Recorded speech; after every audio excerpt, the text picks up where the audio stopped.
美以联合空袭全面施压，中共武器出口神话崩塌，海湾国家或群殴伊朗，伊朗指挥链陷入混乱，俄石油出口关键枢纽崩溃，远程打击体系瘫痪。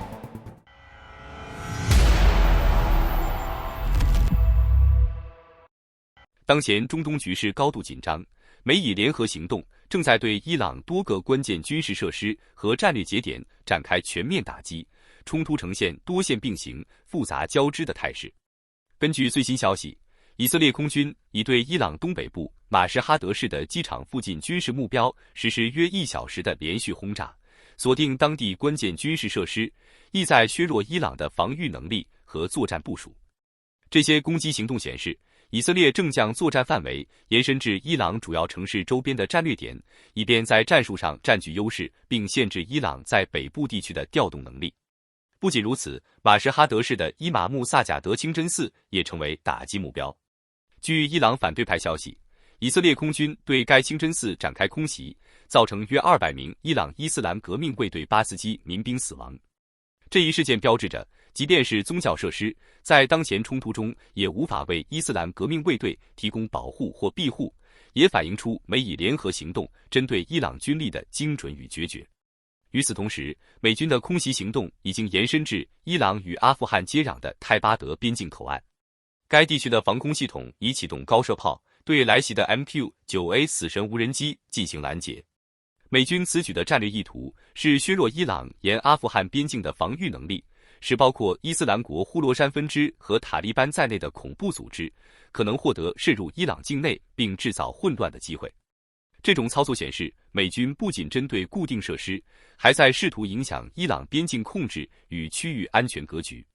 在兵力调动方面，美国正加快向中东增派兵力，约8000名海军陆战队员和水兵已被部署，以应对日益紧张的局势。全势号两栖戒备群已提前抵达，并预计搭载约4000名人员，将与德黎波里号两栖戒备群会合。这一联合部署不仅体现出美军对区域安全的高度关注，也预示着未来可能展开更大规模的联合行动。美军通过两栖戒备群的灵活机动能力，可快速应对海上和沿海突发事件，同时形成对伊朗沿海和内陆战略设施的威慑。伊朗国内的地下导弹城网络也成为美以联合空袭的重点目标。这些设施分布在伊朗北部、中部和南部地区，经过精心设计，拥有多重入口、侧通道和冗余设施，以抵御外部攻击。然而，美以空袭针对这些设施的入口、通风井及通道进行精准打击，旨在困住设施内的人员或掩埋重要设备于废墟之下。虽然轻微或中度堵塞可以在几天内清理，但反复遭受掩体破坏弹袭击导致的严重坍塌可能需要数周才能恢复车辆通行，从而对伊朗导弹部署和作战能力造成持续影响。B-2隐形轰炸机对南部和中部目标的打击，以及以色列空军对北部和中部设施的锁定，形成了覆盖全境的打击网络，使伊朗地下设施面临前所未有的压力。不仅是陆地和地下设施，海上战略节点亦在打击范围之内。据称，美军曾联合行动空袭霍尔木兹海峡周边岛屿，包括大通布岛及邻近小岛。岛屿上的目标涉及通信设施、燃料储备、部分港口设施和快艇部署区域。这类行动往往采取点穴式打击策略，重点压制关键功能节点，削弱伊朗短期作战能力，同时避免局势迅速升级为全面冲突。霍尔木兹海峡作为全球原油运输的重要通道，其任何军事动态都会被迅速放大解读。对能源运输的潜在威胁使该区域成为全球关注的焦点，也意味着任何军事行动都具有直接的经济和战略含义。从地缘政治角度看，伊朗长期在海峡周边部署防御和反舰力量，既是对海上运输路线的控制，也是提升威慑力、增加谈判筹码的手段。然而，一旦关键节点被锁定或遭到打击，其象征意义会迅速放大，可能影响伊朗的战略布局与国际谈判立场。美以联合行动通过精准压制核心设施，在控制风险的同时施加战略压力，使得冲突各方在有限冲突下仍能测试对手底线，体现了现代战争中精准打击加风险控制的作战模式。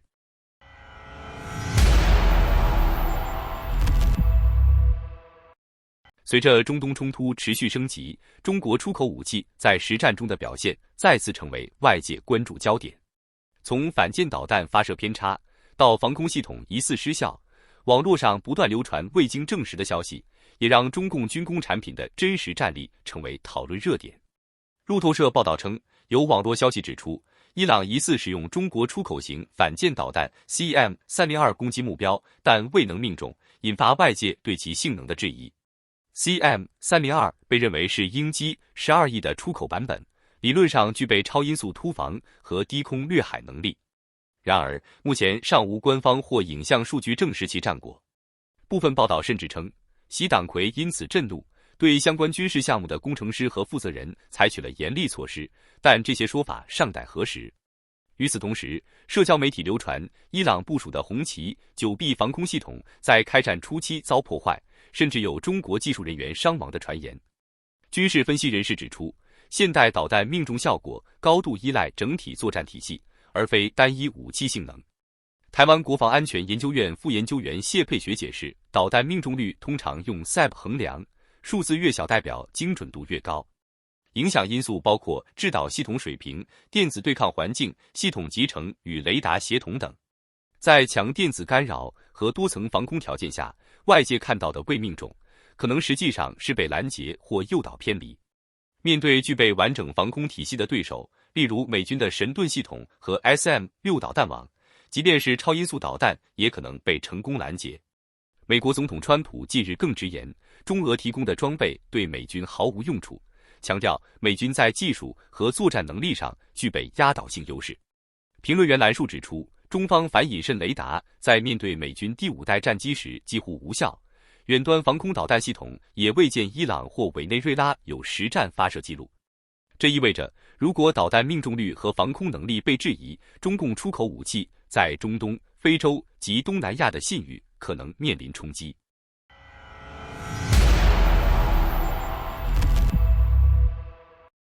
随着伊朗在波斯湾地区频繁发动袭击，当地的阿拉伯盟友正被迫逐步卷入这场冲突。持续的打击扰乱了这些国家的经济，同时也给德黑兰提供了长期掌控霍尔木兹海峡的机会，使得海湾国家对伊朗的态度日益强硬。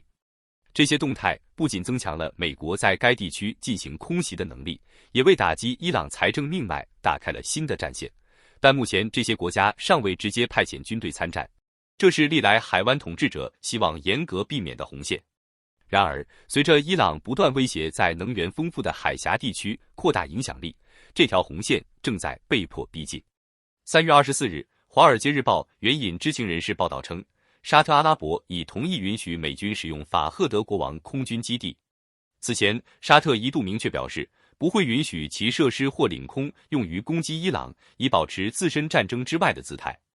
但在伊朗向沙特重要能源设施及首都利雅得发射导弹和无人机后，这种策略彻底失败。知情人士称，王储穆罕默德·本·萨勒曼正基于恢复威慑力并接近做出参战决定。有消息指出，沙特全面参战只是时间问题。沙特外交大臣 Faisal bin Farhan 上周明确表示，沙特对伊朗袭击的忍耐不是无限的，任何低估我们回应能力的人都是误判。与此同时，阿联酋也在采取针对伊朗资产的行动，意在削弱德黑兰的关键生命线。阿联酋已关闭迪拜境内与伊朗政权及伊朗革命卫队直接相关的机构，包括医院和社团，理由是这些机构被发现滥用资源，推进不符合伊朗人民利益的议程，并违反阿联酋法律。多年来，阿联酋一直是伊朗企业和个人的重要金融枢纽。随着战争爆发和制裁压力增加，这类措施可能大幅削弱德黑兰获取外汇和进入全球贸易网络的能力。尽管海湾国家公开表示不会直接攻击伊朗，也不会允许领空用于军事行动，但现实并不完全清晰。核实视频显示，一些针对伊朗的地对地导弹发射地点位于巴林。美国官员也证实，5架加油机在沙特基地遭到伊朗导弹袭击，但拒绝透露阿拉伯国家是否协助作战，由其自行表态。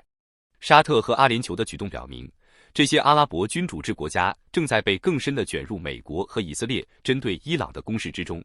而这正是他们原本极力避免的局面。直接攻击伊朗意味着公开参战，面对的不仅是地理上隔着一片海的强大对手，也可能让自身陷入难以掌控的风险。同时，即便采取行动，也可能仅是象征性的打击，未必能改变战争进程。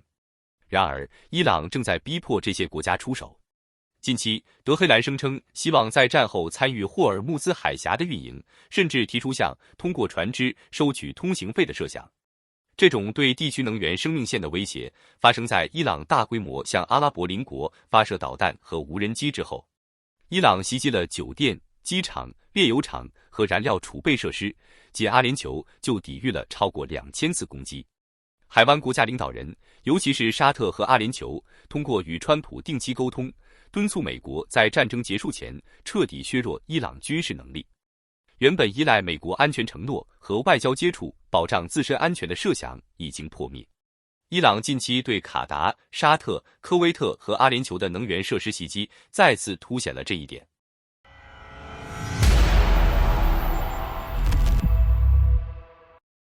中东的紧张局势从未真正降温，而最近一轮空袭再次把冲突的残酷推到台前。对伊朗而言，这不仅是一次军事打击，更像是一次直指核心层的外科手术式削弱。在这轮打击中，隶属于伊朗革命卫队体系的2名重要将领身亡，其象征意义与实际影响都不容低估。其中一人是阿米尔·穆罕默迪少将，担任科尔曼省塔尔阿拉军团指挥官。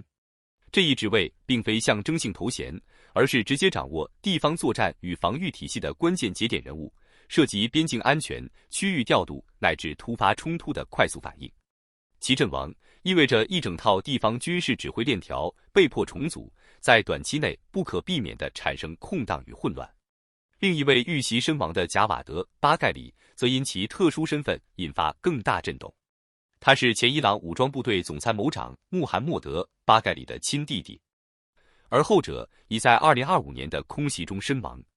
不到1年时间，兄弟2人相继死于类似打击。这种连续性损失不只是个人悲剧，更对伊朗军方高层的心理与权威构成冲击。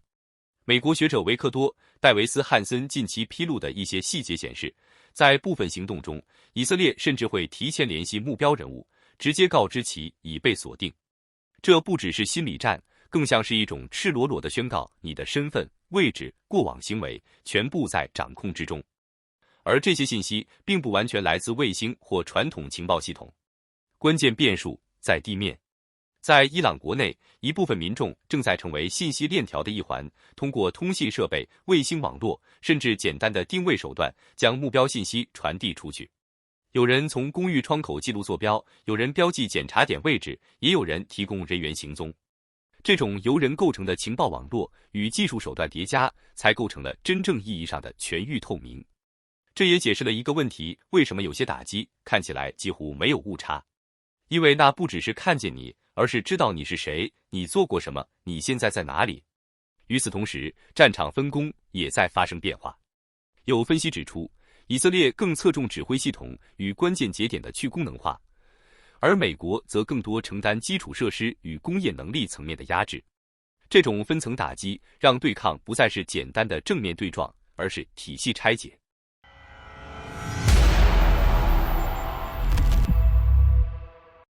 再来关注下乌克兰战场的消息。当地时间3月25日夜间，乌克兰向俄罗斯境内发起了近期最大规模的无人机空袭，目标直指列宁格勒州的战略港口乌斯季卢加港。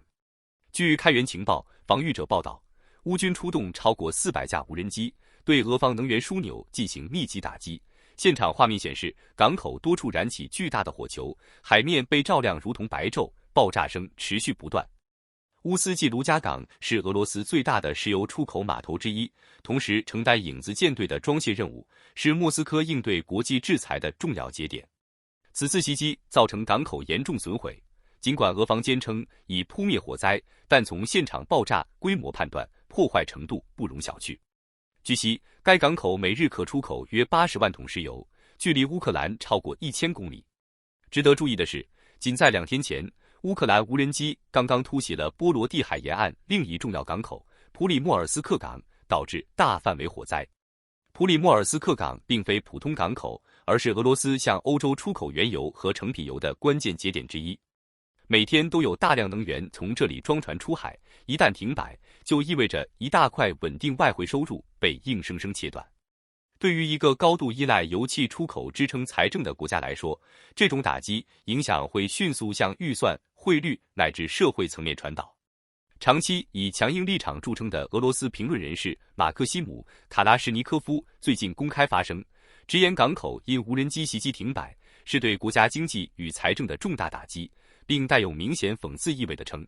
这是特别军事行动第5年的成果。这番表态之所以引发关注，在于它折射出一种微妙变化，连曾经坚定支持战争的强硬派也开始对现实产生质疑。与此同时，乌军无人机还袭击了列宁格勒州维堡市，一枚炸弹落在俄罗斯安全局距离仅30米的地点，附近建筑被精准击中并起火，港口区域也遭到密集轰炸。在维堡的造船厂内，俄海军一艘23550型破冰巡逻舰普尔加号被击沉。现场照片显示，该舰已严重倾斜，左舷大部分沉入水中，据推测其尚在建造中，目前出厂无望。维堡位于列宁格勒州西北部，距离俄罗斯第2大城市圣彼得堡仅129公里，距芬兰边境不到100公里，使得此次攻击不仅具有实际破坏意义，更在战略和象征层面上对俄方形成强烈压力。另外，根据军事媒体 Defense Blog 报道，乌克兰本土拦截无人机开发商狂野大黄蜂在官方声明及视频中证实，旗下史特里克斯作战部队的操作员借助自研无人机防御系统，成功击落了该架 Skat-450M。Skat-450M 因其隐身设计在战场上极为罕见，自冲突爆发以来，仅有10至20架被确认击落，可谓俄军高价值战略资产。这款无人机采用独特机翼布局，显著降低雷达反射截面，同时减少外部突出组件，使其在空中更难被发现，也降低了伞降回收过程中受损的概率。Skat-450M 配备先进光学与热成像传感器，可在低能见度及夜间环境执行远程侦察任务。其航电系统坚固耐用，能在零下45摄氏度至45摄氏度的极端气候条件下可靠运行，使俄军获得跨气候区域的作战灵活性。在实际作战中， Skat-450M 主要担任俄军远程打击网络的核心侦察角色。它本身不携带攻击性武器，而是为导弹系统提供实时目标坐标，尤其是配合威力强大的伊斯坎德弹道导弹执行精确打击。该导弹系统在破坏乌克兰后方基础设施方面威力巨大，但俄军难以快速补充损失。此次乌军针对性摧毁高价值侦察无人机，将严重削弱俄军战场情报链路，可能导致其后续导弹打击精度大幅下降，从而改变战场力量对比。乌克兰军队在南部与东部战线同时展开多点攻势，对俄军防线形成显著压力。综合诺尔报告及多家军事频道报道，当地时间3月24日前后，乌克兰空军向南部赫尔松地区发动精准打击，成功摧毁俄军前沿指挥所及多个阵地。现场画面显示，一架乌军米格29战斗机迅速升空，投下多枚制导炸弹后安全返航。爆炸产生剧烈冲击波，阵地上冒起浓烟，并形成明显的坑洞与建筑残骸。初步评估显示，乌军此次空袭摧毁了俄军重要指挥节点，为南部战线的攻势提供了新的突破口。分析人士指出，这意味着乌军以悄然扩大赫尔松方向的行动，从原先集中于扎波罗热的反击向南部重要区域延伸，为春季反攻铺路。在乌东顿巴斯前线，恰西夫亚尔战场同样传出战况。过去1周内，俄军加大攻势，但未能取得实质性进展。乌克兰第24旅与协同部队有效挫败了俄军冲锋，并造成对方近2倍的人员损失。此类防御反击显示出乌军在前线组织与火力整合方面的优势，令俄军难以轻易突破防线。克里米亚战场则成为乌军重点打击目标之一。乌克兰情报总局发布战报称，近期成功摧毁了俄军在巴赫齐萨赖附近部署的一套锆石高超音速导弹发射系统。该系统曾被俄军高调宣传，一枚导弹价值约1000万美元，具备打击乌克兰深远目标的能力。此外，乌军还利用英国风暴伊影巡航导弹袭击黑海舰队前基地塞瓦斯托波尔，导致设施爆炸起火，进一步削弱俄军在克里米亚的后勤与远程打击能力。好的，感谢您一口气看到最后了，这是对我们最大的鼓励和支持。要看最全面、最及时准确的战场热点报道更新，就请每日锁定新冷战情势。如果您喜欢我们的节目，也请您点赞、留言、订阅，把视频分享出去，让更多的人看到这个节目。想要赞助我们的朋友，可以打开超级感谢打赏赞助，帮助我们能持续做出更多好节目。谢谢大家。